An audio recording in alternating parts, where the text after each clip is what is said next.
샬롬 7월 마지막 주 묵상입니다. 이번 주는 레위기 18장, 19장, 20장을 묵상했습니다. 저는 여러분과 함께 전반적인 맥락을 가지고 몇몇 부분만 살펴보도록 하겠습니다.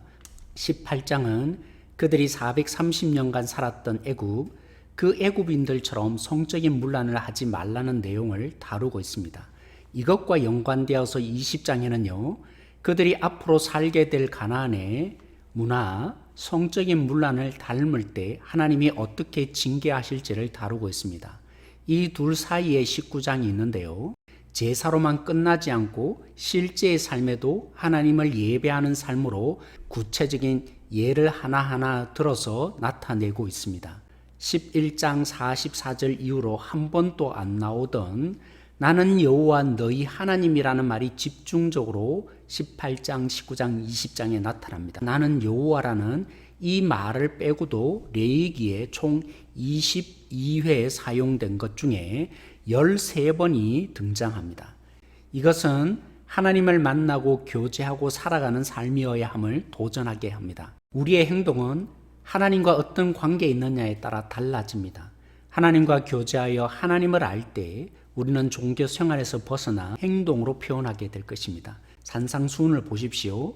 은밀한 중에 계신 하나님을 모르니까 드러내려고 사람에게 보이려고 구제하고 금식하고 기도하는 외식이 표현되어 있습니다. 레위기 19장 23절에서 25절에 가나안에 들어가서 농사를 짓게 될 텐데 소출한 그에 먹지 못합니다. 5년째가 되어야 소출을 거둬들일 수 있습니다. 왜냐하면 4년째에야 하나님의 끄심을 인정하여 소출을 하나님께 드려야 하기 때문입니다. 현실적으로 4년 동안 아무것도 자기 소출로 삼지 않을 수 있는 것이 어떻게 가능합니까? 여기에 방점이 찍힌 것이 나는 너희 하나님 여호와이니라 라는 것입니다. 우리가 말씀에 순종할 수 있는 것은 능히 이겨나가게 할 수 있는 하나님의 인도와 능력이 우리에게 주어지기 때문입니다. 19장 2절 말씀입니다. 애굽의 문화를 따르지 말아야 할 이유, 가나안의 문화를 쫓지 말아야 할 이유가 거룩한 하나님을 만나기에 우리는 하나님을 닮아가게 되어 있다는 것입니다.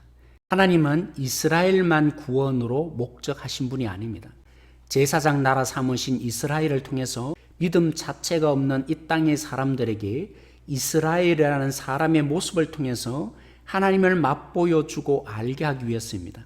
하나님은 우리 죄에서 구원하신 것만이 아니라 거룩한 삶을 살도록 역사하시고 일해 가십니다. 우리만이 아니라 열방을 하나님의 백성 되어 함께 예배하고자 구원의 역사를 하나님은 펼치고 계십니다. 이 시대의 정신과 관련해서 19장 3절 부모를 경외하라는 말씀은 샘머리 앞에 일어서고 노인을 얼굴을 공경하며 하나님을 경외하는 말씀과 같은 맥락에 있습니다. 지금 시대는 옛것은 무조건 뒤떨어진 것이고 나쁜 것이라 여겨집니다. 꼰대라고 부모 어른들의 말씀을 귀담아 듣지 않는 시대가 되었습니다.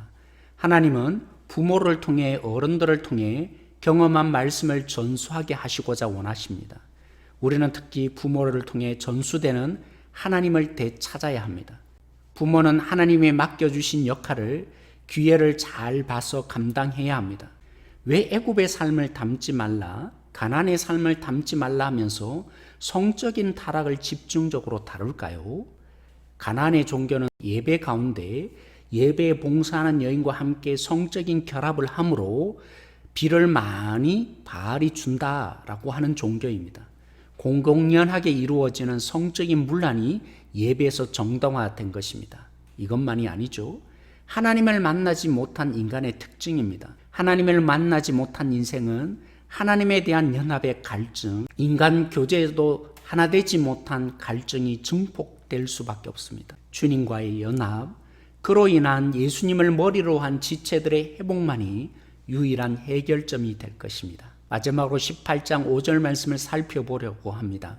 세상의 법도가 아니라 하나님의 법도를 따르면서 이대로 행하면 살리라는 말씀이 있습니다. 언뜻 보기에는 구약은 율법 준수로 구원을 얻고 신약은 믿음으로 구원을 얻는 것이다 가르쳐 주는 것만 같습니다. 율법 준수는 칭의의 수단이 아니라 열매라고 구약의 신학자 외남이 말한 대로 하나님의 자녀된 그들의 자녀됨의 열매를 맺으라는 의미로 주신 명령입니다. 하나님의 자녀로 하나님을 닮아가고 성숙하여져 가는 삶을 이 땅에서 우리는 살다가 주님을 맞이하게 될 것입니다. 그때 완벽한 주님의 사람으로 변화되는 것이 하나님의 목적입니다. 주님과 함께 사는 행복등이 주님을 더욱더 닮아가는 주님의 생명 있는 사람 되어지길 소망합니다. 평안하세요.